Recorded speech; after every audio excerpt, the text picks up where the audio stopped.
Assalamu Walaikum. Hello friends, how are you? Welcome back to my another video. In this video, I am going to show you how to put picture in keynote behind the text. Let's get started. At first you have to open your Chrome browser, then open your iCloud keynote, then create your presentation. Now you can see here are my presentation. Now I put picture in keynote behind the text.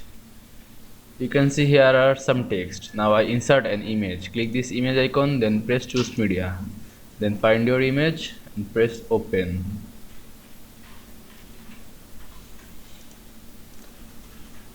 Now resize this image to press shift on your keyboard. Now you can see my image top of this text. Now I put this image behind the text. Select this image, then right click on this image. Then you can see here are send to back. Simply just click it. Now click outside of this text. Now you can see I put picture in iCloud keynote behind the text very easily. I hope you enjoyed my video. Please like, comment, share and subscribe my channel. Thanks for watching.